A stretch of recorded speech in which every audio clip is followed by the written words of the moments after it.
What's up, pod pals? It's your buddy Adam, and you are listening to Podcasting Business School. This is the show where I teach podcasters how to love their show like a hobby and build it like a business.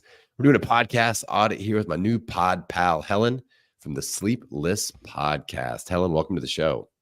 Adam, thank you so much for having me here. My show is very new, and so I am very excited to learn from all of your insights. All right, I'm pumped up because I wish that I could have done something like this when I was in my first, year of podcasting for sure. That was one of the big struggle points for me is I didn't know any other podcasters for quite a while, and podcasting in 2015 wasn't exactly what it's like today, where everybody has a podcast. But it definitely helps to get connected and have somebody kind of point you in the right direction. So I'm very motivated. Let's set a goal, Helen. Okay. Let's say that I dispense some knowledge today that's very helpful and it creates momentum. And let's say 6 months from now, we kind of check back in and we're recapping all the awesomeness. So give us a 6-month goal. Like, what would you love to see with your show and with your audience engagement, with your brand, maybe with a business? What would you like to see happen over the next 6 months? So I anticipated this question and I wrote 4 things down, and you can Nice. let me know if you think I need to think bigger or smaller, and we'll go from there. So one is I still want to be making the podcast. I know how easy it is for podcasts to fail and to burn out, and I still want to be making this podcast. Great goal. Number 2 is I want to launch a sleep pep talk series because I want to do some more speaking work and get paid for that on the side. So I want to give little sound bites of an idea of what I can talk about on a stage that would help people reevaluate the value of sleep for their wellness. And then I want to book some speaking gigs.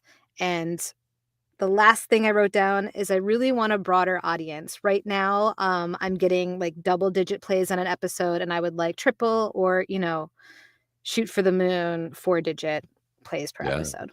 Okay. I love all those goals. I think that's perfect. And that's something, especially with the niche that you're in, being within the health category, there's potential for like explosive growth. That's always exciting because if you can help somebody get healthier, and if you could like all of a sudden people are like, oh, it's very referable. Like you have one listener and you help them dramatically improve their sleep, and like all of a sudden, bam, they're telling everybody like, oh, you got to go listen to the show. I did these tips that you talked about, blah blah blah. So very shareable. It could be very viral, explosive growth. So we can definitely do this. Okay. Cool. So we're looking at getting speaking gigs, growing your show.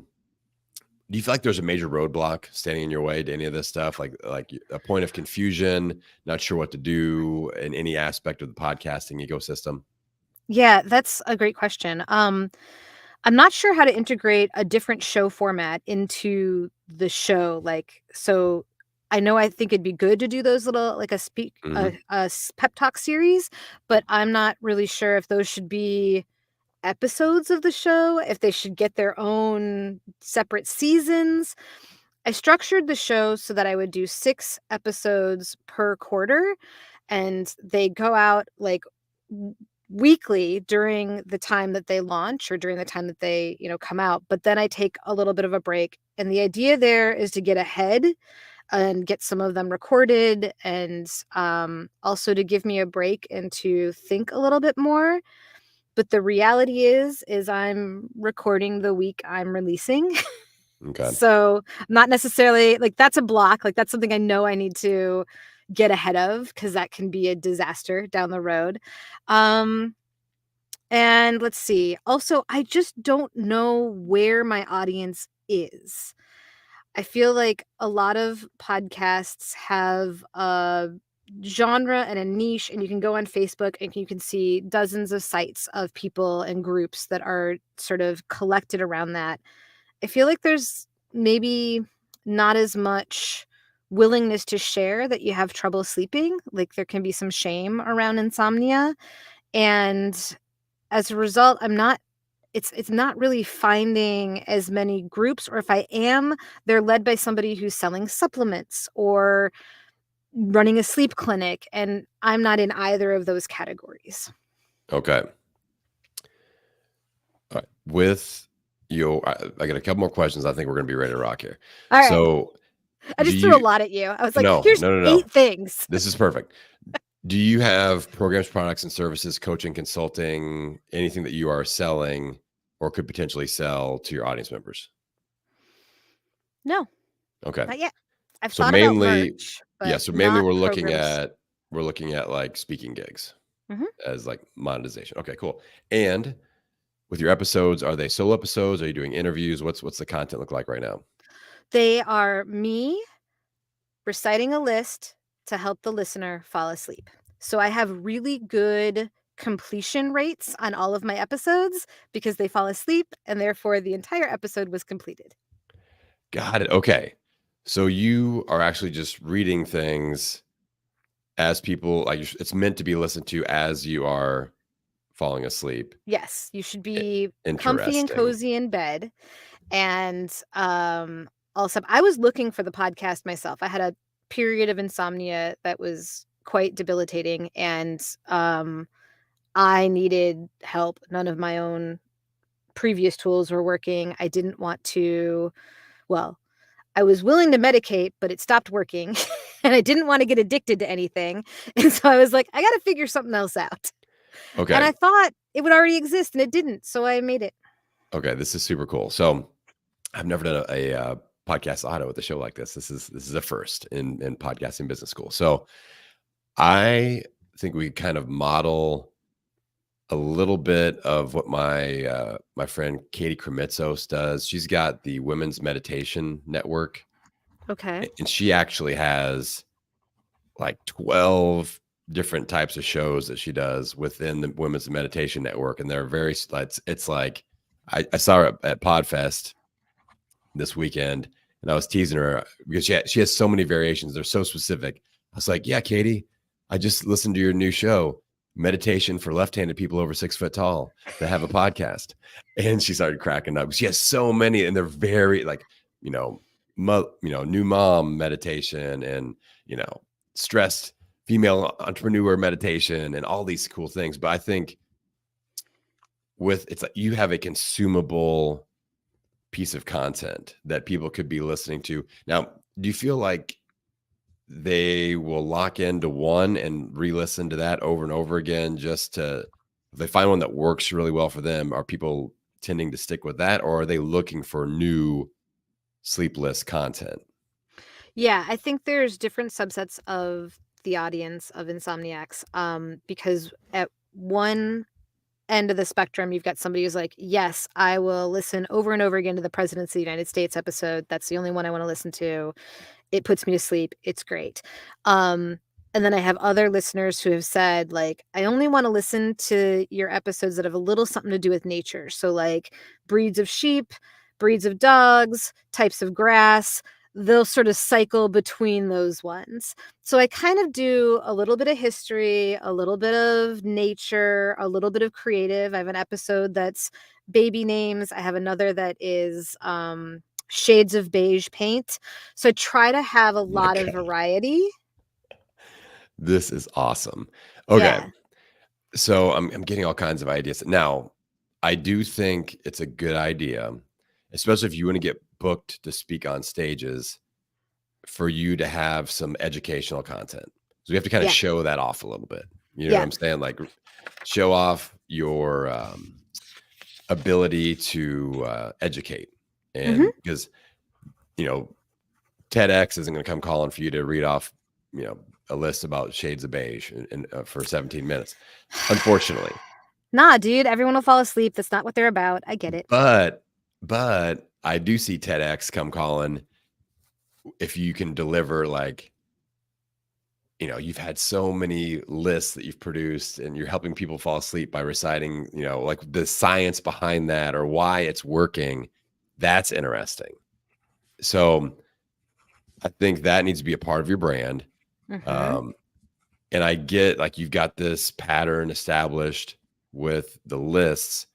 What we want to infuse, I think there's two different pieces of content that we should try to infuse here. One is just a solo education episode, and maybe it's, 5-10 minutes. It doesn't have to be a Mhm. big to do, but it's not meant to be listened to fall asleep.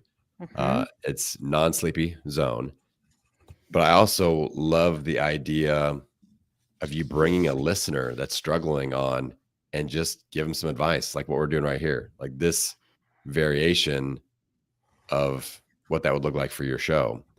Because bringing listeners on and showing off what you can do always works. It's always good in a million different ways. Like, Interesting.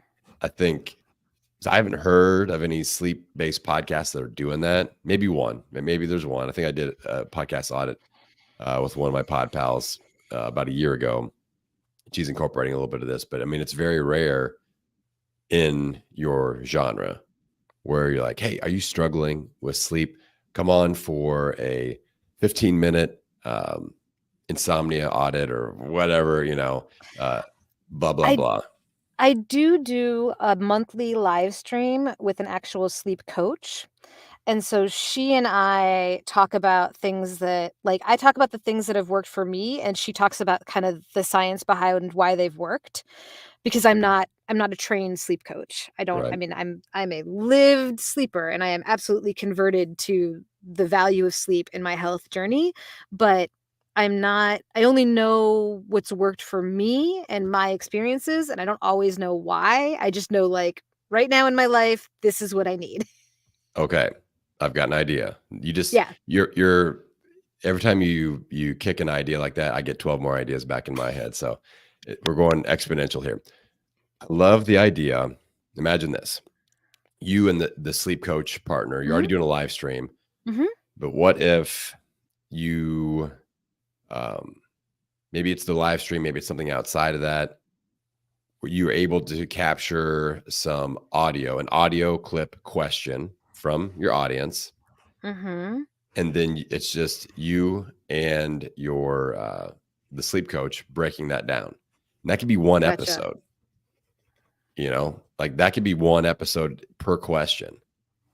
Or if you wanted to take it two or three, like, but you guys could do your monthly live stream and just break all that down into several episodes. And that would be like a coaching style episode. Like that'd be Mhm. kind of your variation of what we're doing here. And then Yeah. having your own solos in addition to that. I think now we're getting some really nice content. I would love to be able to see you get to an episode a week, um, just because the Like 52 episodes a year. yes, Yeah, okay. yes, because that is one of the superpowers of podcasting is once we get inserted into the life routines and rhythms of our listeners, we want to stay there. We want to Mhm. get so that if they love listening to your sleep tip Tuesday or whatever, whatever you call it, Mhm. like they Hey, I love listen to that. I'm that. writing it down. Yeah, and they listen to that religiously every single Tuesday, and then maybe you've got a new sleep list on Fridays, or maybe you have that all drop in 1 week or whatever, like whatever happens, like you have that bolus drop of, oh, we got the new sleep list coming out, but you fill in the off times with the community Q&A from the live stream and your solo episodes, because those can be batched. Like for real, you could, if you get 5 or 10 questions from that live stream, you're just splitting each one of those up into its own individual episode. And it's you two back and forth, just kind of bantering about.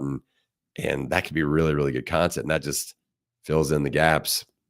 Um, and that just gives you opportunity for discoverability in the podcast player apps, as well as you have more content out there, more searchable terms, more active on the platforms. The algorithm is going to feed more people into your direction. So is that making sense so far?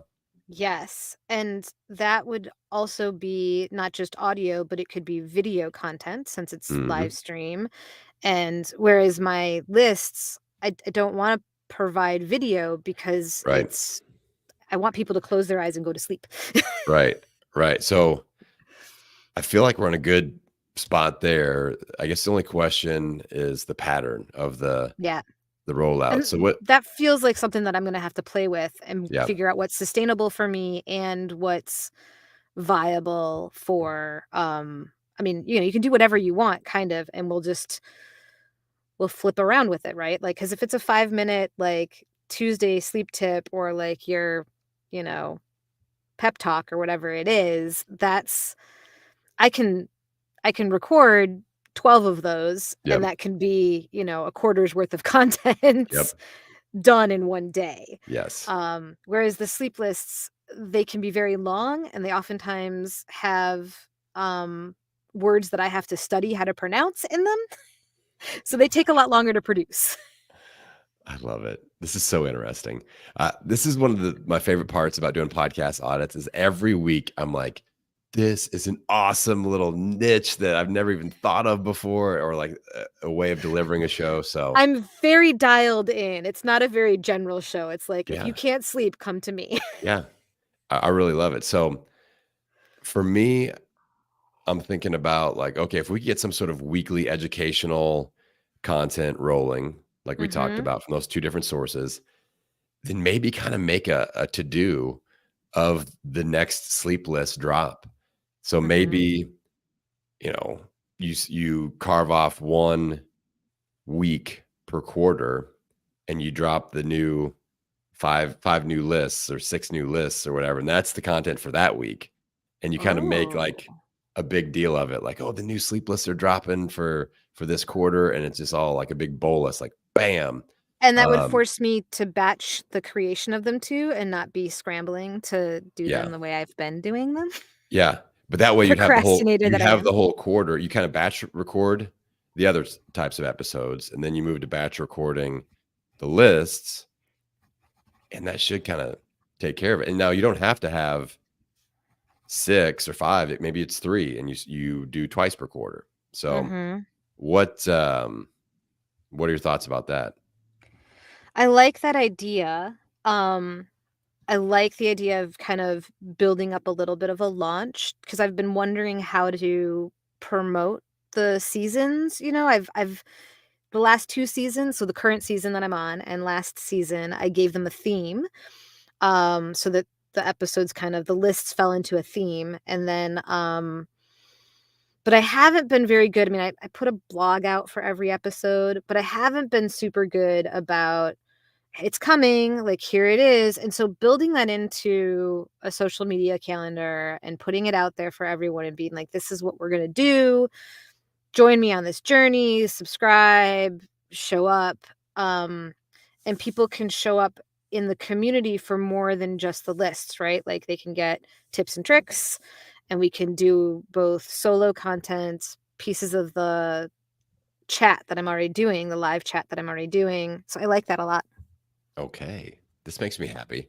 Um, yeah, I We'll mean, I see how think much of it I can make happen. well, it seems like it's gonna be a pretty cool content platform, and that's where I'll refer back to Katie Krimitsos and her whole women's meditation network. Like, that's what she has is really curated, unique, consumable content platform, and she does millions of downloads a month, like crazy amounts of downloads.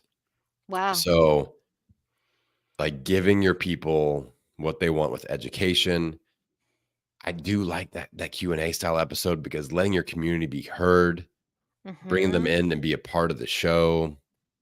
I love that. Obviously, that's what we're doing here is, letting people be a part of the content creation, Yeah. and then keeping like making the list drop like a special thing. Like, okay, Yeah. here's what it And you is. could do that 8 times a year, right? Like, you could do 3 Yeah. lists 8 times a year, and Yeah. that would be, and then I also have been periodically doing little, holiday drops. So, like, I did a Thanksgiving one. So, yeah. No, that I love.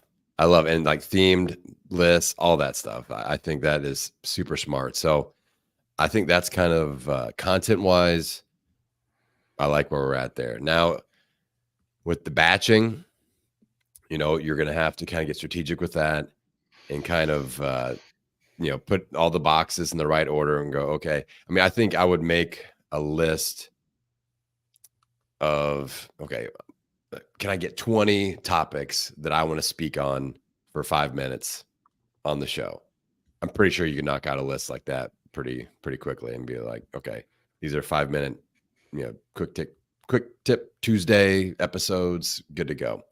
Um, so that I think that would be the first thing I would batch record is that, then talk with the sleep coach and go, hey, we're gonna kind of maximize our exposure here. I'm gonna pull this onto the podcast feed and kind of get their okay with it. But then also, if they're a sleep coach, I assume they have programs, products, and services that they sell as a coach. Yeah. And a Let's book and yeah. let's get some affiliate, marketing going with that. So, so I don't even know how that works. Like, okay. I came up in the nonprofit world. I have no idea. Like, I have an MBA and I still don't know what affiliate marketing really is. All Please right. help. So here's what you do. You approach them and go, "Hey, I'm going to pull our sessions into my podcast feed that I'm Mhm. curating and building. I'd like to set up an affiliate code for my business and my listeners." So basically, ideal situation is they give you a code. Like, I always sign people up with their first name. I'm like, use the code Helen. And I always ask for some sort of a bonus or discount to incentivize them. So it'd be like, use the code Helen to get an extra 15-minute coaching session, or 10% off, or Mhm. whatever. And then they're going to go in and use your code, get the bonus thing. And then when they pay this coach, then they are going to compensate you. Because So they use the code. Okay. yes, that's so they know, okay, they saw the Helen code come through, and then you get compensated. And so it might be like 5-10% of that sale or something like It that, almost like a depends. commission? Yeah. So if they usually, like, the way I do it is, like, if you were going to be an affiliate for one of my programs, Mhm. if it's something that is automated, like an online course that I'm hands off, like I'm not actively coaching, then I'll do up to like 70% affiliate commission. I'll give you 70% because that's somebody I never would have reached, and I don't have to actively coach them. You get most of it. I'll take 30.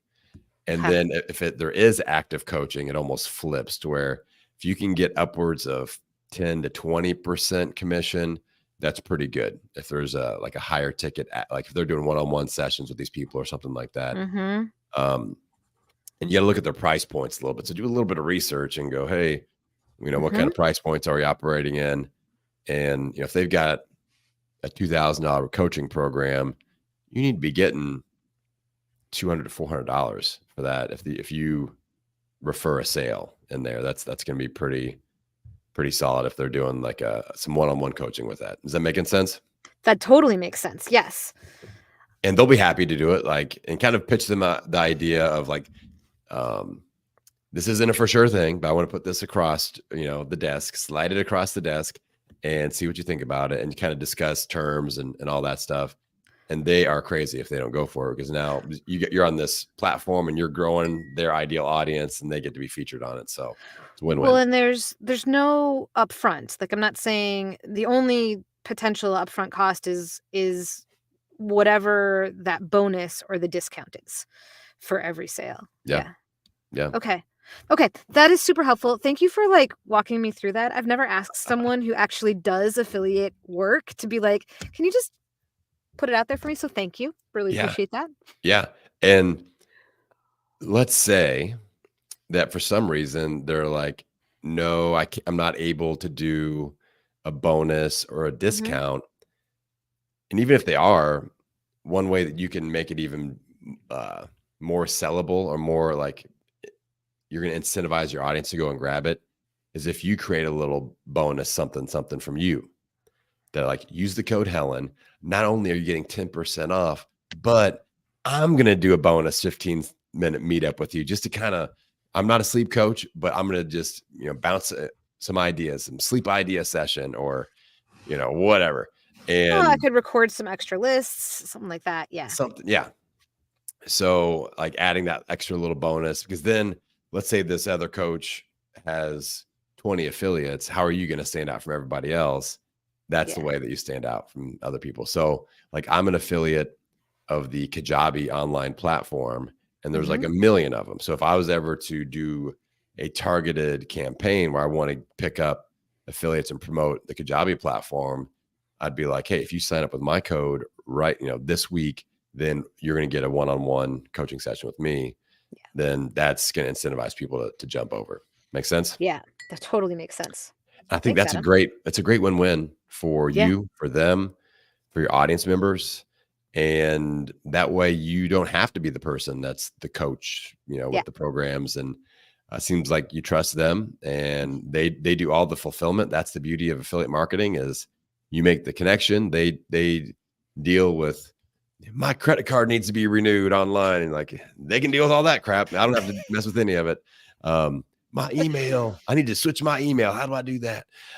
So whenever I do customer complaints, I go right to my person from Indiana voice, like my email. Um, I'm from Indiana, so that's why. So those are the people you've The heard them angry, complain. the angry Yes. customers.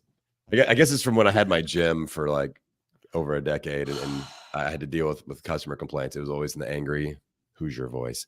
But I digress. So I really like this. I like our content game plan. I like our little affiliate collaboration game plan, and I think And I that can build it out to do enough yes, now so that I can yes, start next quarter and really build yeah, it at the second half of the year, which will be right around the second quarter of the year. So yeah. yes. Now, my last tip before we sign off, I want to encourage you to kind of take a relaxed and experimental approach as you infuse this new content and not feel like beholden to a certain pattern or volume of episodes because we all fall into that trap. I did more than once. Like it happens to me and then it happens again. I'm like, how did I fall into this trap again? Um, but you get to do what you want with your show. Don't feel like, oh, I did a coaching thing and I do so many of those per quarter and I have the exact same amount every single quarter and it has to be a repeatable pattern. Don't worry about that. Nobody's going to unsubscribe because you do 7 of these open Q&A episodes one quarter and 5 the next one. Like it's not going to be a problem. So, or if you mess around with the sleep lists and there's a bolus drop of 3 or 5 or whatever, just keep an open communication with your audience. Ask them what they want, what they like, what they want more of, what they want less of. Continue to adjust and give them what they want and serve them. Then you'll always win. But don't get in your own head and beat yourself up about like the patterns and sticking to a very specific pattern with the content because that can kind of eat you up. Does that make sense? Yeah, no, that's a good warning. I appreciate it. Cause absolutely I understand that. And I do want to not just try it once, right? Like try something like a few times, but if the tip of the week is not performing and no one's clicking on it to listen, then it's like, all right, well, maybe we'll try something else and it's going to have to be the question of the week or Yeah. something Yeah. different there. Yeah. Yeah. Keep that open experimental mindset. That's one of the things that people love about my show is I test things out. I'm like, let me spend money on this and mess it up for you. And then we can unpack it and see what actually works. And let me do all the experimentation on my show so that you guys don't have to. And I think people appreciate that. So Love it. something to keep in mind. All right, Helen, I want you to shout out website, social media. Where do people go if they want to get plugged into the world of sleep lists? Yes, they go to sleeplists.com. That has all of my socials. Everything is there. You can listen to episodes straight from my website. It's listen now, or you go to the episodes tab and it's sleep lists, plural. So it begins and ends with an S, sleeplists.com. Outstanding. Make sure you check out the 52 Shades of Beige episode. That's I'm just kidding. That's not one of the It's could more be. than 50, it's more than 52. I think about it 500. I think it's Oh my 500 shades of god. beige. Oh my It was god. such a fun episode to create because I didn't have to. I mean, That's I looked awesome. up paint shades of beige, but then I could just be like, well, what would I call beige? And it's like things related to cheese and beaches and deserts. And I just had so much fun creating it that I ended up with 500. That's amazing. That's got to Yeah. be a record.